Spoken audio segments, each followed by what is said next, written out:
panitia, dan seluruh peserta webinar yang berbahagia. Pertama-tama, marilah kita panjatkan puji syukur kehadirat Tuhan Yang Maha Esa, karena atas rahmat dan karunia-Nya, kita dapat berkumpul secara virtual dalam acara webinar yang bertajuk Pengembangan Pola Pikir Kritis Mahasiswa dalam Penulisan Ilmiah yang Efektif dan Inovatif, yang diselenggarakan oleh Development of Administrator Community. Perkenalkan, saya Awalia Putrinenggani yang akan memandu jalannya webinar pada pagi hari ini sebagai Master of Ceremony. Sebelum kita memulai acara pada pagi hari ini, marilah kita berdoa terlebih dahulu. Berdoa dimulai.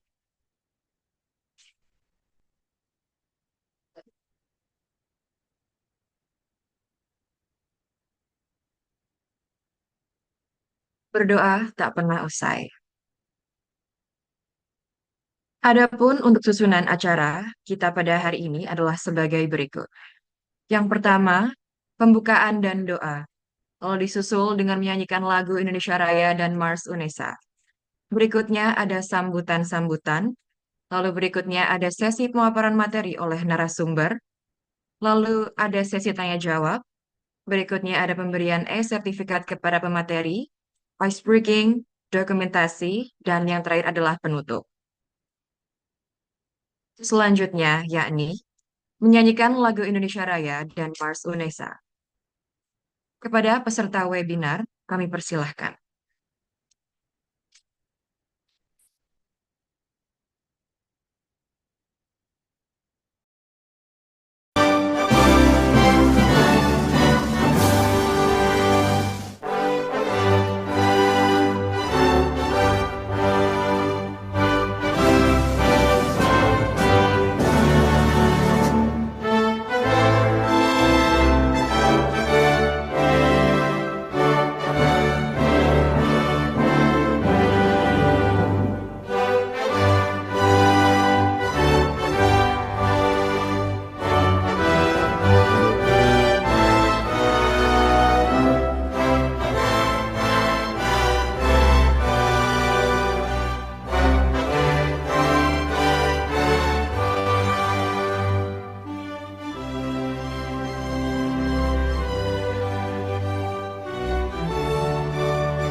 Membangun berdasarkan Pancasila.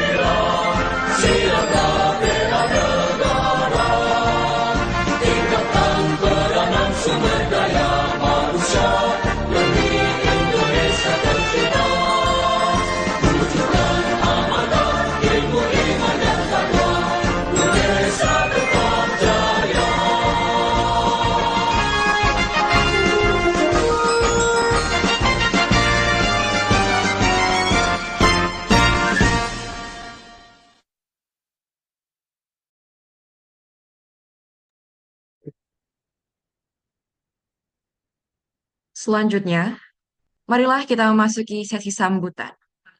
Sambutan-sambutan ini akan disampaikan oleh beberapa pihak yang sangat berperan penting dalam terselenggaranya acara ini.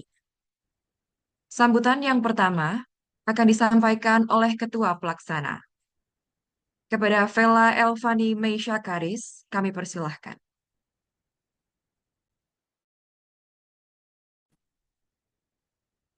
Assalamualaikum warahmatullahi wabarakatuh. Salam Om Swastiastu, Namo Buddhaya, salam kebajikan bagi kita semua. Yang terhormat Ibu Eva Hanida SAP MAP, selaku Koordinator Prodi S1 Ilmu Administrasi Negara. Yang terhormat Kak Melda Fadia Hidayat SAP MPA, selaku Pembina Ormawa DAC. Yang terhormat Kak Hermi Hibatullah, selaku Ketua DAC, dan seluruh hadirin yang berbahagia. Pertama-tama, marilah kita panjatkan puji syukur kehadirat Allah Subhanahu wa Ta'ala, karena atas rahmat berkah dan hidayahnya, kita semua dapat berkumpul pada acara webinar mini class esai yang bertemakan pengembangan pola pikir kritis mahasiswa dalam penulisan ilmiah yang efektif dan inovatif dalam keadaan sehat walafiat. Izinkan saya juga mengucapkan terima kasih yang sebesar-besarnya kepada panitia, narasumber, MC, moderator, serta para peserta yang telah meluangkan waktu untuk hadir dan berpartisipasi dalam acara ini. Saya berharap melalui materi yang akan disampaikan nanti, kita semua dapat memperoleh pemahaman yang lebih mendalam dan mampu menerapkannya dalam karya-karya ilmiah yang bermanfaat. Sekian bisa saya sampaikan, kurang lebihnya mohon maaf apabila ada kata ataupun cara penyampaian yang salah. Terima kasih. Wassalamualaikum warahmatullahi wabarakatuh.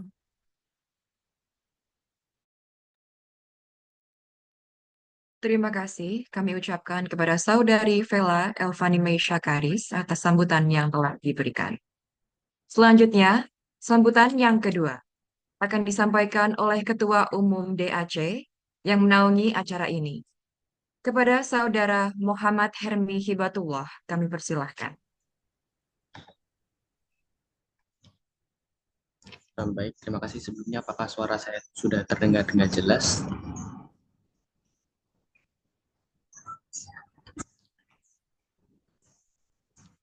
Halo MC, apakah suara saya sudah masuk ya? Sudah, tapi kecil suaranya. Oh iya, baik. Aku izin mulai. Assalamualaikum warahmatullahi wabarakatuh. Salam sejahtera bagi kita semuanya. Salam Om Swastiastu, Namo Buddhaya, salam kebajikan, Rahayu Rahayu. Yang terhormat Ibu Eva Nifanida, SAP MAP, selaku Koor Prodi S1 Ilmu Administrasi Negara. Yang saya hormati Kamelda Fadia Hidayat, MPA, selaku Pembina DAC periode 2025-2026. Yang saya hormati Mas Hasan Abdul Bar sebagai pemateri kali ini, serta teman-teman panitia dan hadirin sekalian yang berbahagia. Puji syukur kehadirat Tuhan Yang Maha Esa, yang dimana telah memberikan rahmat dan karunia-Nya sehingga kita dapat berkumpul dalam kegiatan mini class series esai yang diselenggarakan oleh Development of Administrator Community pada kesempatan kali ini. Saya sebagai Ketua Umum DAC, saya sangat mengapresiasi semangat teman-teman yang telah berkenan hadir dan berpartisipasi dalam acara ini, sehingga kegiatan ini sebagai bentuk nyata dari komitmen kami untuk mendukung peningkatan kapasitas mahasiswa, khususnya dalam bidang kepenulisan, yang tidak hanya menjadi salah satu keterampilan dasar akademik, melainkan juga merupakan jembatan dalam menyampaikan gagasan dan solusi terhadap isu-isu yang ada di masyarakat. Harapannya dengan melalui kelas mini kelas ini, saya berharap para peserta tidak hanya mampu menulis esai secara struktural dan sistematis, tetapi juga terdorong untuk menghasilkan tulisan yang berkualitas dan penuh makna.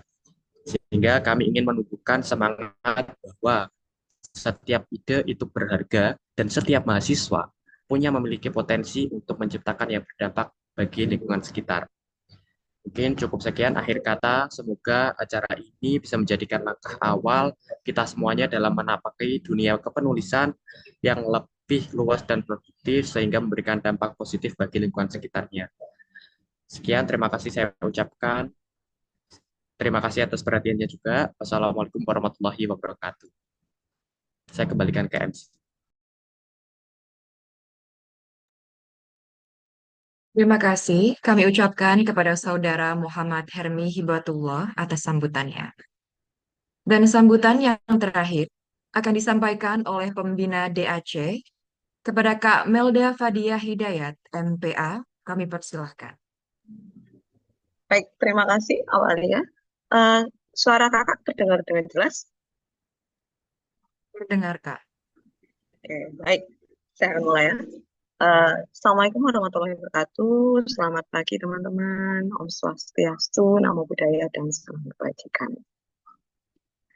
Pertama-tama, marilah kita marilah kita panjatkan puji syukur kehadirat Allah Subhanahu wa Ta'ala karena pada pagi hari ini kita dikumpulkan di ruangan mini mini esai webinar dalam keadaan sehat walafiat.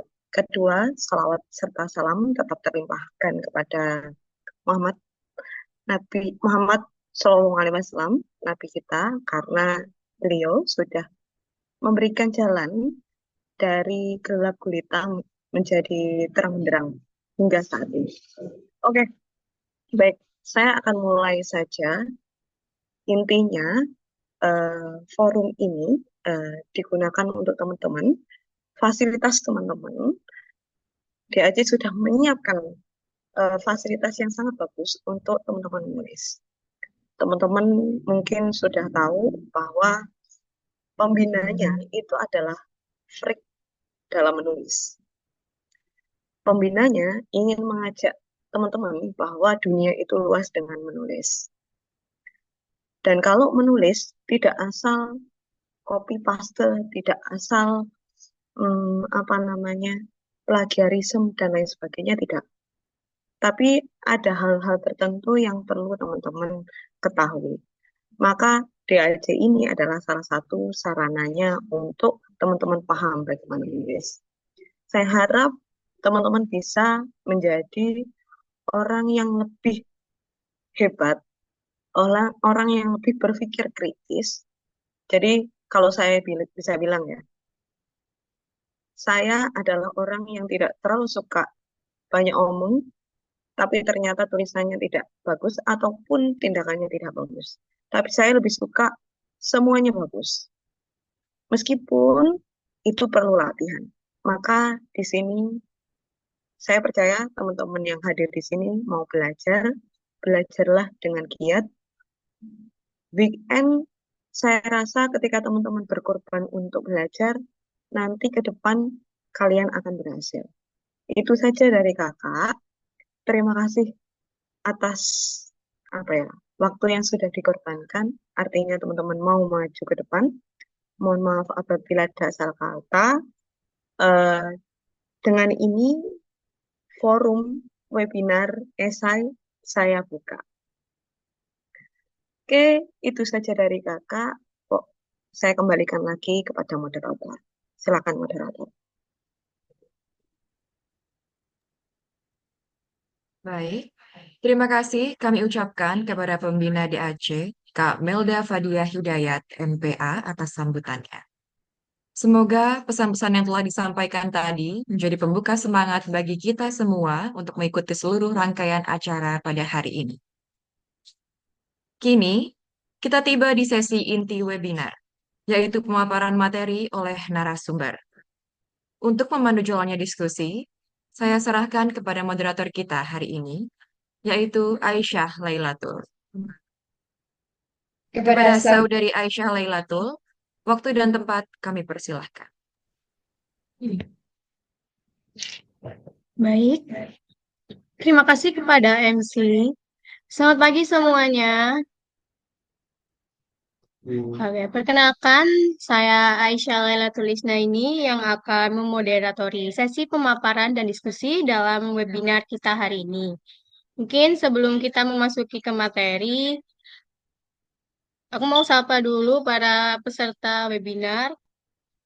Halo semuanya. Halo.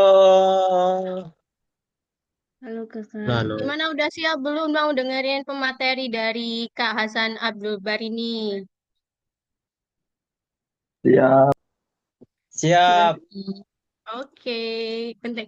Karena tema webinar kita hari ini sangat menarik dan relevan, yaitu tentang pengembangan pola pikir kritis mahasiswa dalam penulisan ilmiah yang efektif dan inovatif. Dan hari ini kita telah hadir bersama narasumber yang luar biasa, yaitu Kak Hasan Abdul Bar. Sisa itu salah satu mahasiswa berprestasi UNESA tahun 2024.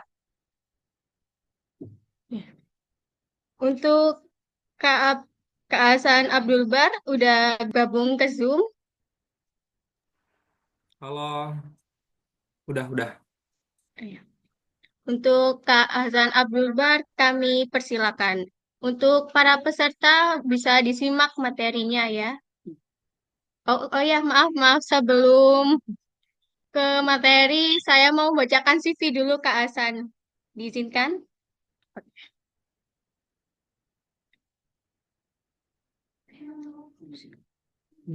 Sudah. Oke, saya izin bacakan CV-nya terlebih dahulu. Kak Hasan ini adalah mahasiswa tingkat akhir Teknik Elektro yang berdedikasi tinggi pada pendidikan dan dampak sosial. Kak Hasan juga aktif membuat konten edukatif di media sosial untuk menginspirasi dan memberdayakan pelajar agar mencapai potensi terbaiknya. Kak Hasan juga memiliki minat besar pada proyek-proyek yang mendukung tujuan pembangunan berkelanjutan atau SDGs, khususnya solusi inovatif untuk tantangan global. Kak Hasan ini juga memiliki pengalaman profesional, yaitu sebagai asisten guru di SMK Negeri 3 Surabaya. Lalu ada Hasan di Compression Nusantara, yaitu sebagai digital marketing, yaitu ada juga di Tabib Mu Klinik di Sidoarjo, yaitu sebagai content creator. Lalu ada di PT Sekolah Tinggi Mentor Milenial Surabaya, yaitu sebagai Deputy General Manager. Lalu Kak Hasan ini juga menempuh pendidikan di INTI International University yang berada di Malaysia. Lalu sekarang juga berpendidikan di Universitas Negeri Surabaya, yaitu di Prodi S1 Pendidikan Teknik Elektro. Lalu juga berpendidikan di MA Zainul Hasan 1 Genggong, yaitu di Probolinggo. Pengalaman-pengalaman Kak Hasan ini juga cukup banyak teman-teman, yaitu bergabung di komunitas pemuda pelajar merdeka sebagai anggota. Lalu ada di Ikatan Alumni Pimnas Indonesia, lalu juga sebagai Ketua PKM Center UNESA pada tahun 2024 sampai 2025. Prestasi-prestasi Kak Hasan ini juga cukup banyak. Saya nggak bisa sebutkan satu persatu, mungkin saya sebutkan juara 1 Lomba Karya Tulis Ilmiah Nasional pada tahun 2022 di Universitas NU Surabaya. Lalu mendapatkan medali emas Pekan Ilmiah Mahasiswa Nasional atau PIMNAS pada tahun 2023. Ada delegasi Indonesia bidang pendidikan berkualitas di Istanbul Youth Summit pada tahun 2023. Lalu ada juara 1 mahasiswa berprestasi tingkat fakultas dan universitas tahun 2024 di Universitas Negeri Surabaya. Kak Hasan juga memiliki pengalaman pelatihan, yaitu pelatihan Caraka Merdeka Belajar di Kemdikbudristek RI tahun 2024. Lalu ada Youth Empowerment Workshop Role of Youth in ASEAN Indonesia Youth Foundation pada tahun 2023 dan Digital Entrepreneurship Training, Financial Management and Digital Marketing, Digital Talent Scholarship pada tahun 2022. Dan yang terakhir, Kak Hasan memiliki pengalaman relawan, yaitu di ASEAN Youth Volunteer Program yang ada di Kuala Lumpur, Malaysia, Juga ada proyek kemanusiaan di Malaysia dan Badan Pengawasan Pemilu Raya FT Universitas Negeri Surabaya. Oke, itu CV dari Kak Hasan Abdul Bar yang sangat luar biasa. Semoga bisa menginspirasi para peserta agar bisa memiliki prestasi seperti Kak Hasan. Untuk Kak Hasan Abdul Bar, mungkin bisa dimulai pemaparan materi. Kami persilakan. Oke, terima kasih. Sebelumnya aku buka dulu ya. Assalamualaikum warahmatullahi wabarakatuh. Selamat Waalaikumsalam. pagi teman-teman semuanya. Ya, ini hari weekend ternyata pesertanya ratusan nih. Pastinya panitia bekerja penuh nih di balik layar. Nah, BTW aku pengen tahu nih teman-teman nih dari mana aja sih? Dari UNESA doang atau ada dari kampus-kampus lain atau bahkan ada yang dari sekolah masih siswa. Coba dong ramein kolom komentarnya sambil aku buka materinya ya. Coba dong aku pengen tahu kalian dari mana aja sih? Ada yang dari UNESA, SMA, ada dari UIN Malik. Oh, dari Malang ya. Oke, dari mana lagi nih? Dari Ubaya, FEB. Kalau boleh tahu kalian semester berapa sekarang? Em, Semester 4, semester 2. Oh, ada yang S2. Semester 2 atau S2 nih? Ada Unindra semester 6. Oh, semester 2. Oke. Oke, banyak banget ya. Jadi, eh kalau teman-teman lihat dari CV aku itu udah hal yang biasa ya untuk masuk akhir yang udah eh terjun di berbagai hal itu udah hal yang biasa. Teman-teman bisa sebanyak itu nanti gitu untuk CV-nya. Jadi kalau teman-teman tahu, aku memulai menulis itu di semester 3 teman-teman. Jadi masih termasuk masih baru ya. Dan masih banyak banget teman-temanku yang seangkatanku yang lebih banyak, yang lebih keren lah pastinya kayak gitu. Oke, jadi aku sekarang nih bakal sedikit sharing ya dan juga kita diskusi bersama terlebih dalam segi penulisan esai dan apa aja sih benefit yang bisa kita dapatkan kalau kita menulis esai dengan baik gitu ya. Jadi ini sekaligus aku bakal nyeritain gitu pengalamanku dan juga penyesalan-penyesalan yang aku lakukan semasa kuliah. Ya meskipun sekarang masih kuliah ya. Dan sekarang aku udah di semester akhir, jadi aku harap kalian bisa memperbaiki lah, tidak mengulangi kesalahan yang sama kayak gitu. Oke, kita mulai. Jadi di mini class series essay ini yang diadakan oleh DAC atau Development of Administrator Community, betul ya?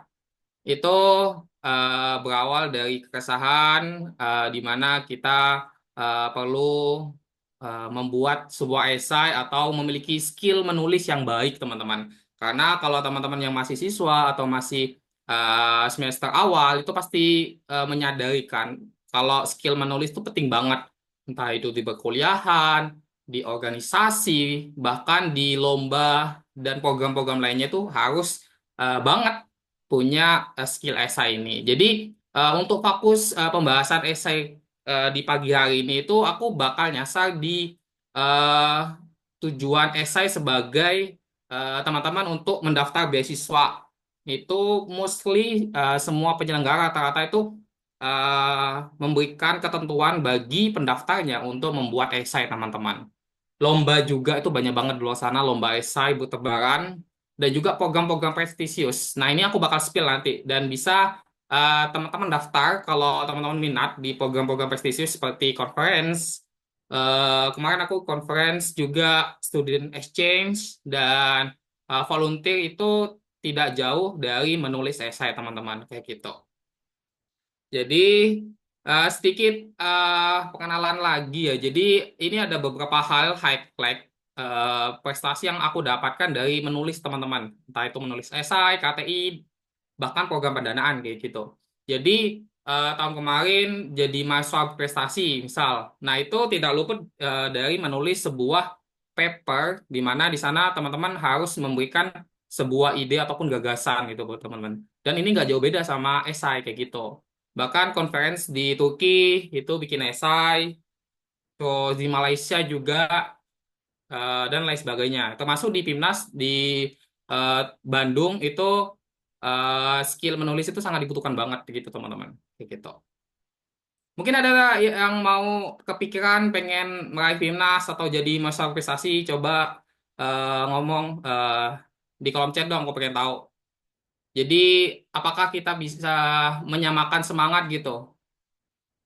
Coba aku pengen tahu ada yang pengen ke luar negeri nggak gitu selama kuliah gitu. Bahkan aku dari esai ini bisa beberapa kali ke luar negeri teman-teman secara gratis tentunya kayak gitu. Dan itu bisa teman-teman dapatkan kalau teman-teman benar-benar serius dalam menulis kayak gitu. Oke, next. Jadi apa aja sih yang bakal kita bahas hari ini? Ini cukup banyak banget karena dari panitia nyediain kalau nggak salah 80 menit ya. Nah, itu kita bakal bahas banyak banget terkait jenis-jenisnya. Jadi aku bakal ngasih tahu dulu nih perbedaannya apa aja, klasifikasi esai itu seperti apa aja. Baru kita belajar nih menulis esai yang baik itu seperti apa kayak gitu. Jadi ini dimulai dari persiapan. Jadi terus ada jenis-jenis karya ilmiah. Kalau teman-teman tahu di media sosial tuh banyak banget lomba penulisan dan banyak juga macamnya. Ada lomba karya tulis ilmiah, esai, business plan, bahkan bisnis case itu banyak banget kan. Nah, itu tentu teman-teman bingung kalau teman-teman belum tahu cara membedakannya kayak gitu. Lalu karakteristik esai ilmiah itu seperti apa dan bagaimana sih kita cara mencari ide yang bagus dan supaya menarik minat juri kayak gitu. Lalu teknik penulisan, tips menyusun pendahuluan, struktur ideal pembahasan itu seperti apa, bahkan di daftar pustakanya yang baik dan bagus itu seperti apa kayak gitu. Nanti aku bakal bahas banget semuanya kayak gitu. Oke, jadi ini secara garis besar ya di dunia penulisan. Jadi apa aja yang telah aku dapatkan. Jadi ini bisa menjadi inspirasi ya buat teman-teman. Kenapa sih kalian harus menulis esai? Mungkin teman-teman butuh alasan kan. Motivasi itu tanpa alasan itu gampang merosot gitu teman-teman. Jadi kalau teman-teman didasari dengan inspirasi atau motivasi yang kuat, itu bisa konsisten gitu untuk menulis esai kayak gitu. Itu menjadi Mawapres, menjadi medalis Timnas, dan itu dengan segala banyak benefit dan privilege-nya, itu banyak banget, nggak bisa aku sebutkan juga. Udah bisa jalan-jalan ke luar negeri, bahkan bisa beberapa kali mengikuti program kementerian gitu. Karena kalau teman-teman menulis, itu berarti teman-teman bisa mengenalkan ke banyak orang terkait potensi yang teman-teman punya kayak gitu. Oke, ini aku mau tanya nih kalau setelah kalian melihat beberapa pengalamanku dan beberapa hal yang telah aku raih dari menulis esai, apakah kalian mau nih? Coba aku ngeliat. Coba di kolom chat ada yang mau nggak? Ketik mau dong, aku pengen lihat. Nggak ada nih, nggak ada yang mau nih. Mau, ini ada dari Tania Sasisno, mau banget Kak. Oke, ada lagi nggak? Dari berapa banyak ya? 125 orang. Oke, mau. Nah, oke. Jadi pilihan teman-teman meluangkan waktu untuk mengikuti kegiatan ini sudah benar gitu. Tidak salah teman-teman karena ini bisa selangkah lebih dekat daripada teman-teman di luar sana yang cenderung zona nyaman di perkuliahan itu pasti nanti ketika di semester akhir, di semester yang aku tempuh sekarang, pasti banyak penyesalan yang akan dilalui. Serius banget. Jadi ini kejadian di beberapa kali temanku yang bilang kalau kesusahan garap skripsi Kak, karena dulu kurang serius dalam belajar menulis kayak gitu. Oke, jadi tapi kalau teman-teman mau itu belum cukup teman-teman ya. Jadi kalau sekedar mau, pasti semua orang itu mau pengen berprestasi lah, pengen keluar negeri secara gratis lah, pengen pintar nulis lah, pengen publish jurnal lah, tapi yang menjadi PR kita bersama adalah bagaimana sih cara kita mengambil langkah pertama. Nah, itu yang penting banget. Karena yang mau itu banyak banget, tapi yang benar-benar memulai itu sangat sedikit, teman-teman. Nah, ini yang bisa perlu kita perhatikan bersama gitu. Jadi kadang orang yang baru memulai itu lebih susah daripada yang sudah melanjutkan kayak gitu. Karena kalau baru memulai, teman-teman masih belum tahu benar-benar nih gimana caranya, gimana cara terjunnya kayak gitu. Makanya aku bakal ngasih tahu semua gitu, kayak gitu. Oke, kalau mengutip dari salah satu tokoh, kalau teman-teman tahu Dahlan Iskan, salah satu tokoh public figure di Indonesia, itu beliau pernah menyampaikan bahwa setiap orang mempunyai jatah gagal masing-masing. Habiskan jatah gagalmu, segera jemput kesuksesanmu. Kenapa di sini Dahlan Iskan itu meng-highlight, menghabiskan jatah gagal masing-masing, teman-teman? Jadi kalau lihat teman-teman di CV yang sudah beberapa prestasi yang sudah aku peroleh di CV itu kegagalan yang telah aku lakukan itu 2 bahkan 3 kali lebih banyak, teman-teman. Itu fun fact yang apa ya, tidak banyak diketahui oleh orang, karena orang-orang di luar sana kan hanya pedulinya hasil atau prestasi yang teman-teman peroleh. Mereka tidak peduli dengan proses yang telah teman-teman lakukan gitu. Jadi kalau teman-teman lihat tuh di luar sana tuh banyak banget kegagalan gitu. Bahkan aku ada menemukan gitu deh, salah satu temanku, dia itu dari sering memenangkan lomba, mereka itu sampai biasa aja gitu. Bahkan ada 3 kali pengumuman dalam satu hari gitu, teman-teman. Jadi paginya kalah, siang sama malamnya tuh menang kayak gitu. Dan ketika aku tanyain, kamu kalau bisa sampai di titik ini tuh gimana gitu? Dan dia bilang tuh, aku mencapai di titik menang kayak gini tuh udah puluhan kali kalah di lomba kayak gitu. Jadi ini bisa jadi introspeksi kita bersama gitu loh. Jadi meskipun kita kalah itu jangan menyerah gitu. Kita harus apa ya? Evaluasi gitu. Kita harus belajar lagi gitu. Karena kalau kita sekali ikut dan langsung menang itu kayak perjuangannya kurang menantang gitu, teman-teman. Kayak gitu. Nah, ini gagal adalah bagian dari proses. Bahkan beberapa tokoh sudah eh, ngomong ya di quotes-quotesnya gitu, ada yang dari Najwa Shihab, kegagalan adalah keberhasilan yang tertunda. Asalkan kita tidak berhenti berusaha, kayak gitu, teman-teman. Jadi jangan pantang menyerah, sekali gagal coba lagi, 2 kali gagal coba lagi, ketiga kalinya, 3 kalinya gagal, keempat kalinya gitu, teman-teman. Bahkan di apa ya, aku menangin lomba untuk pertama kalinya di masa kuliah itu setelah melewati kalau nggak salah 4 atau 5 kegagalan gitu, teman. Bahkan itu pun masih finalis gitu, finalis di babak final di 5 besar. Jadi juara 1, 2, 3 itu nggak menang. Nah, itu betapa apa ya, nyeselnya banget gitu. Dan kalau pada saat itu aku memutuskan untuk tidak melanjutkan, ya ya udah, sampai sana kayak gitu. Gitu, teman-teman.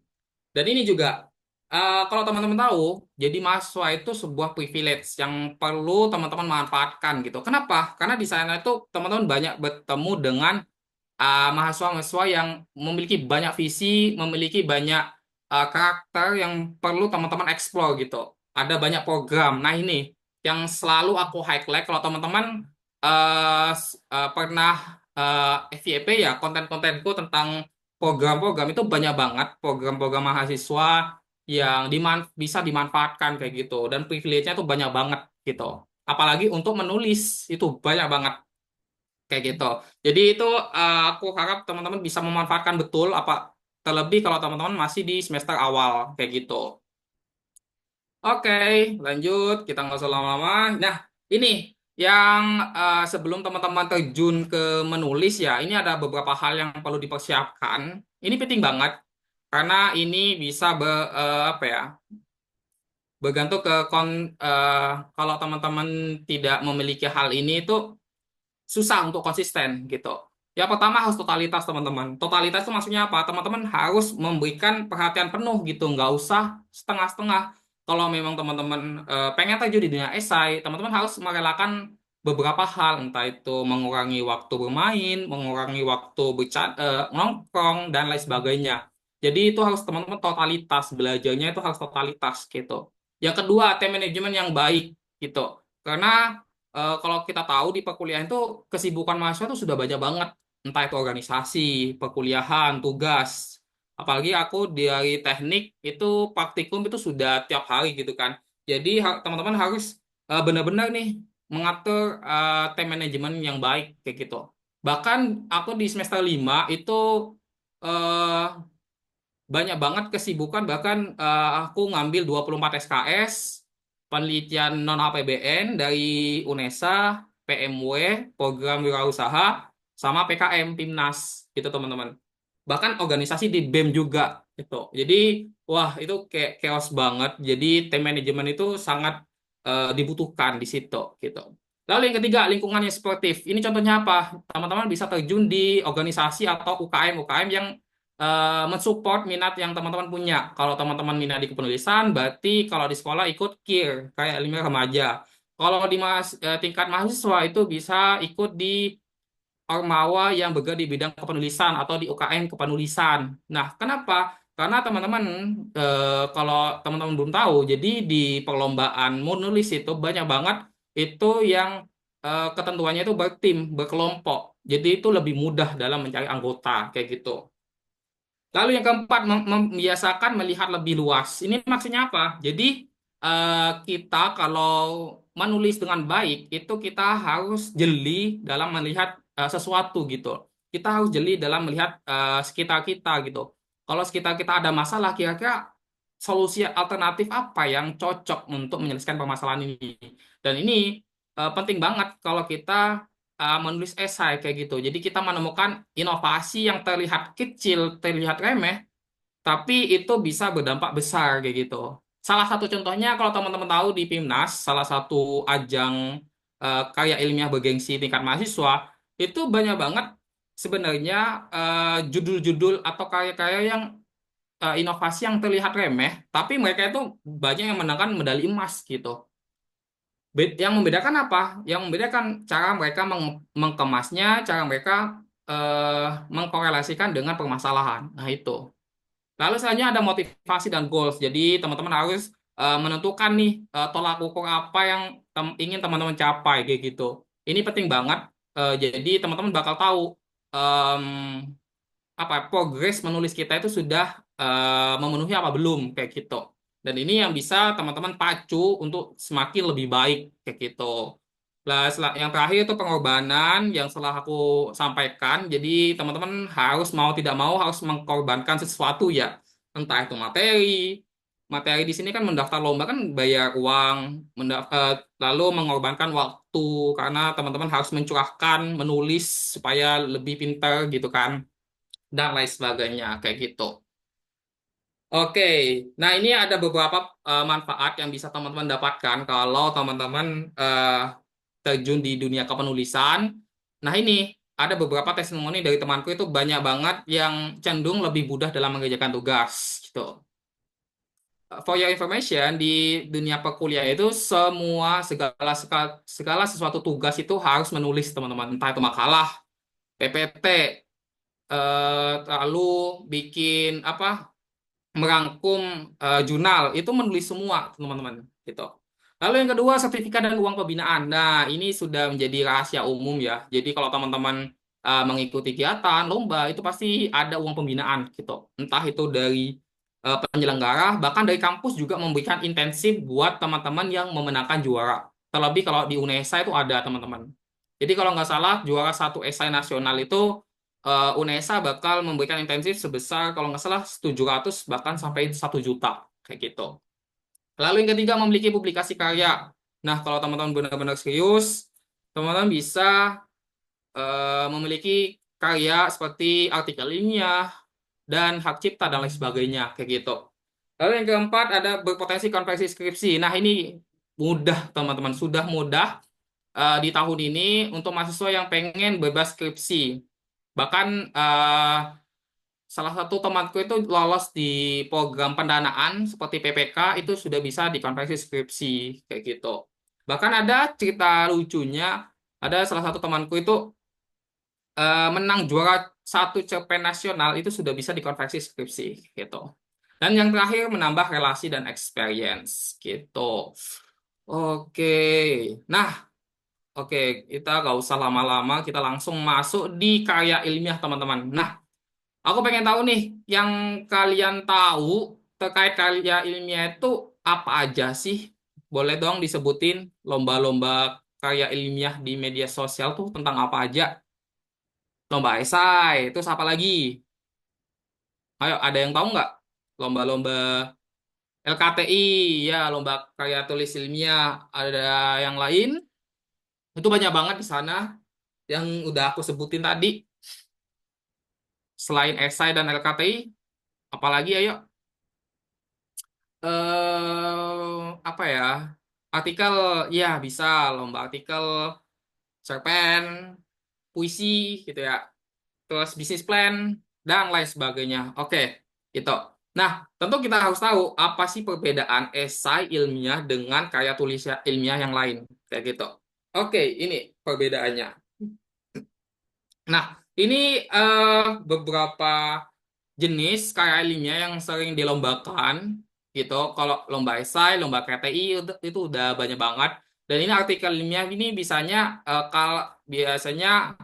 penyelenggara itu membutuhkan untuk publikasi kayak gitu teman-teman.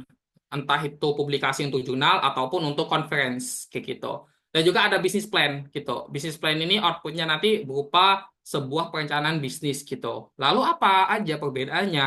Nah, kalau dari segi struktur, esai ilmiah itu cenderung lebih sederhana teman-teman, lebih sederhana gitu. Jadi bahasa yang digunakan itu cenderung lebih akrab dengan kita gitu loh. Jadi lebih simpel gitu dibandingkan dengan eh kayak ilmiah yang lain. Kalau KTI kan sampai bab 5 kayak skripsi kan. Eh apa pendahuluan, terus kajian teori, lalu metode, hasil dan pembahasan, penutup, dan banyak banget kan.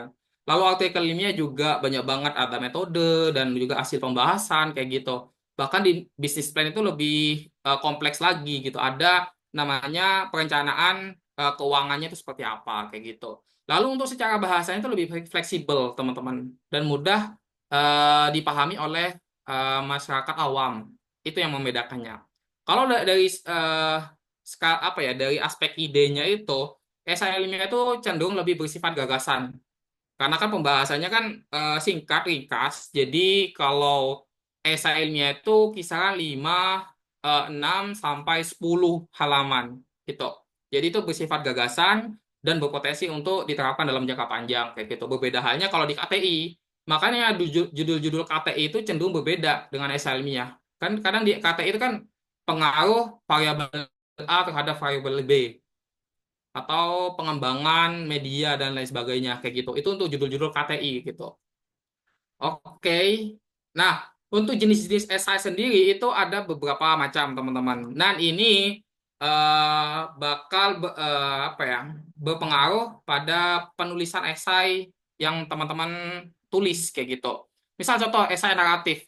Nah, esai naratif ini cenderung menceritakan sesuatu. Nah, ini biasanya esai yang sering digunakan untuk esai-esai beasiswa seperti motivation letter, seperti rencana kontribusi, dan ini biasanya ditulis untuk mendaftar organisasi, mendaftar sebuah program, bahkan untuk mendaftar beasiswa, gitu ya.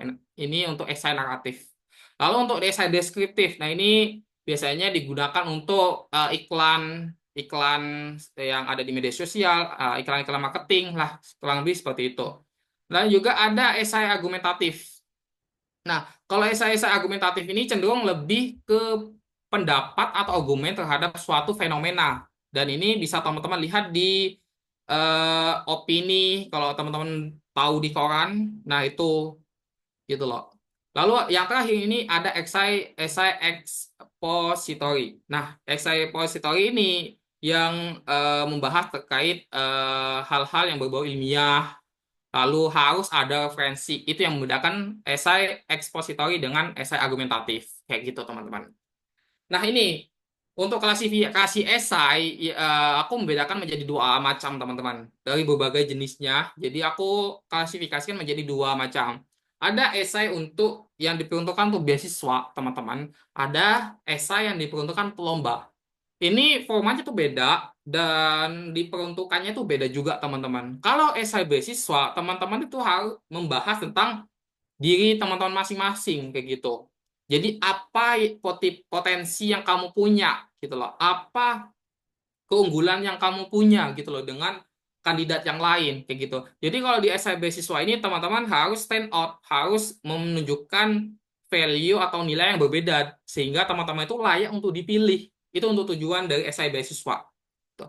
Terkadang di esai beasiswa itu penyelenggaranya itu memberikan sebuah tema yang harus teman-teman bahas dan harus teman-teman pikirkan bagaimana terkait solusi penyelesaiannya kayak gitu.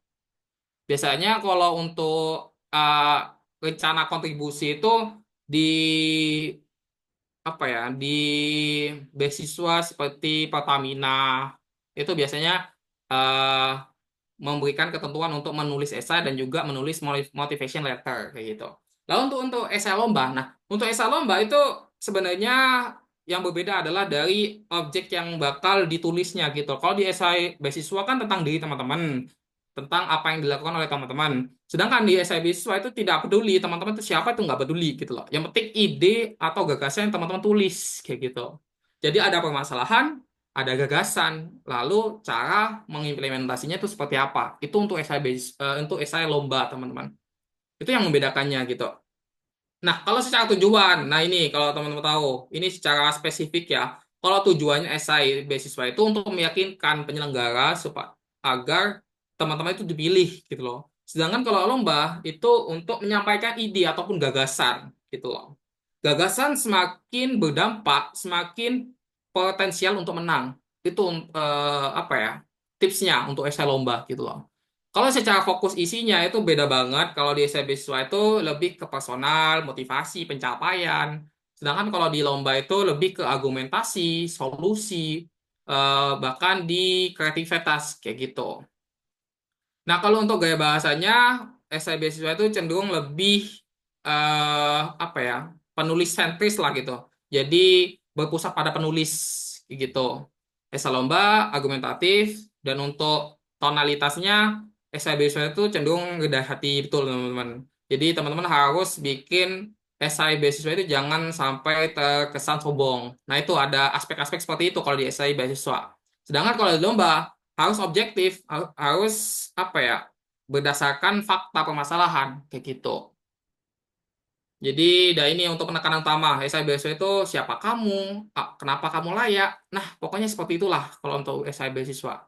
Dan untuk lomba ya lebih ke ide kayak gitu teman-teman. Oke, jadi sekarang kita fokus ke esai lomba atau esai ilmiah teman-teman. Jadi buat teman-teman, jadi lebih spesifiknya, esai ilmiah itu merupakan karya tulis ilmiah versi ringkas, teman-teman. KTI versi ringkasnya, kayak gitu. Jadi, kalau di esai ilmiah itu ada beberapa proporsi yang bisa teman-teman pakai, dan ini bukan menjadi acuan utama ya. Jadi, idealnya itu 70 banding 30 gitu, 70% dengan 30%. Maksudnya apa? Maksudnya adalah untuk 30% itu eh, opini yang teman-teman buat gitu loh, pendapat yang teman-teman sampaikan gitu. Sedangkan 70%-nya adalah berupa data kayak gitu teman-teman. Nah, ini karakteristik esai ilmiah yang eh, cenderung juara itu seperti apa gitu. Yang pertama, memiliki gaya bahasa yang khas gitu. Setiap penulis, setiap individu itu cara menulisnya itu beda-beda dan macam-macam dan variatif teman-teman. Dan itu menjadi apa ya, cara unik tersendiri dalam perlombaan ini kayak gitu. Jadi ini salah satu contoh esai yang pernah aku buat gitu sama teman satu tim, itu berangkat dari kearifan lokal kayak gitu loh. Jadi kalau kita baca itu cenderung lebih enak dibaca gitu. Berbeda halnya dengan karya tulis ilmiah yang pembahasannya itu lebih spesifik. Kadang bahasa yang digunakan itu tidak familiar dengan masyarakat awam kayak gitu teman-teman. Contoh, kearifan lokal merupakan bentuk budaya yang dilandasi oleh kebijaksanaan, nilai kehidupan, dan dijaga keberlangsungan oleh masyarakat di suatu wilayah. Lalu teman-teman tahu citasi pendapatnya di situ kayak gitu loh. Terus lalu dilanjutkan kearifan lokal sebagai pandangan hidup melalui kayak gitu. Nah, ini salah satu paragraf di pendahuluan. Jadi dibahas dan harus ada data, harus ada referensinya. Referensi itu kayak citasi ini, pendapat dari beberapa peneliti kayak gitu. Jadi esai ilmiah itu jangan sampai hanya berisi pendapat teman-teman. Itu yang salah banget gitu ya. Karena esai ilmiah itu 70% itu harus ada datanya, baru 30% itu pendapat dari teman-teman kayak gitu. Oke. Nah, ini selanjutnya, betul. Karakteristik esai ilmiah itu adalah referensinya itu lebih dominan, teman-teman. 30% opini penulis, 7% itu fakta atau data. Fakta ini bisa teman-teman dapatkan dari pendapat beberapa penulis atau peneliti kayak gitu. Lalu datanya itu ditampilkan kayak gitu. Itu untuk esainya yang ideal itu yang seperti itu, teman-teman. Oke, lanjut. Nah, ini yang ketiga, karakteristik esai ilmiah adalah karangan pendek. Seperti yang udah aku sampaikan, biasanya di perlombaan esai itu berisi 6 sampai 10 halaman gitu loh, teman-teman. Nggak sampai belasan, nggak. Itu ringkas kayak gitu. Tidak seperti KTI gitu loh. Kalau KTI itu ada 5 bab dan itu setiap bab itu ditulis gitu loh secara tersurat gitu, teman-teman. Sedangkan kalau di esai itu fleksibel, teman-teman bisa menuliskan pendahuluan, isi, penutup itu bisa, atau bahkan teman-teman ditulis secara tersirat gitu. Jadi pendahuluan, isi, langsung penutup kayak gitu. Jadi kan udah aku sampaikan esai itu bentuk sederhana dari KTI, betul. Karena di pendahuluan itu langsung membahas latar belakang dan juga tinjauan pustaka, teman-teman. Lalu untuk isinya itu sudah ada metode dan pembahasannya itu seperti apa gitu. Lalu penutup. Oke, next. Nah, ini yang jadi poin utama. Kadang untuk penulis pemula itu mereka tuh cenderung membuat sebuah ide yang sudah familiar dan sudah hal biasa gitu loh. Padahal yang menjadi poin penting dalam menulis esai adalah kita itu harus memberikan gagasan, suatu hal yang baru. Tapi Kak, kita kalau menulis esai itu kita inovasinya sudah banyak, sudah ada semua. Terus gimana cara kita bikin hal baru? Tenang. Jadi hal baru itu tidak selalu konotasinya itu kita benar-benar bikin menemukan suatu ide gagasan yang baru. Enggak, teman-teman. Bisa juga teman-teman mengembangkan solusi atau inovasi yang sudah ada sebelumnya dan menjadi baru. Dengan cara apa? Dengan cara menggabungkannya dengan teknologi saat ini. Misal contoh kayak AI. Nah, itu kan AI ini kan masih baru kan. Jadi berarti kan inovasi-inovasi terdahulu 5 bahkan 10 tahun belakang itu kan belum ada yang apa ya, belum banyak yang mengkaitkan inovasi dengan AI. Nah, itu bisa jadi kesempatan buat teman-teman gitu loh untuk menggabungkan ide terdahulu dengan teknologi yang ada sekarang kayak gitu loh. Dan itu biasanya disebut dengan futuristik, teman-teman, atau masa depan kayak gitu loh. Kalau teman-teman tahu di salah satu ya gambar ini, kalau teman-teman tahu ini karakter apa? Ada yang tahu nggak? Ini apa ini robot warna biru ini ada yang tahu nggak? Aku mau tanya nih, Doraemon. Oke, kira-kira nih aspek futuristik dengan Doraemon ini apa hubungannya? Dengan esai itu apa hubungannya? Mungkin ada yang mau jawab satu orang, relawan. Kira-kira ini apa hubungannya? Berisi gagasan yang bersifat futuristik dan di sini ada Doraemon. Hubungannya apa? Mungkin ada yang mau raise hand, silahkan. Kalau ada yang mau jawab, apa sih hubungannya novelty? Ya bisa kebaharuan. Oke, itu untuk inovasi ya. Ini untuk Doraemonnya itu apa gitu hubungannya? Oke, belum ada yang raise hand ya. Oke, aku jelaskan aja. Jadi Doraemon, jadi kadang inovasi yang kita buat itu cenderung terlihat remeh, teman-teman. Bahkan ada salah satu adik tingkatku, dia itu bikin proposal PKM, jadi proposal pendanaan kalau teman-teman belum tahu, itu mereka itu bahkan sampai lolos PIMNAS gitu.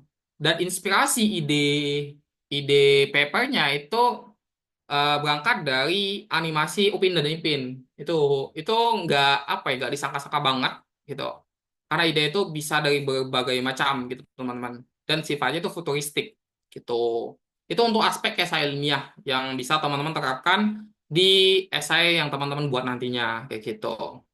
Oke, selanjutnya bagaimana sih cara menggali ide? Nah, ini aku bakal ngasih tahu nih. Untuk menggali ide itu ya kita itu harus memiliki pattern gitu. Harus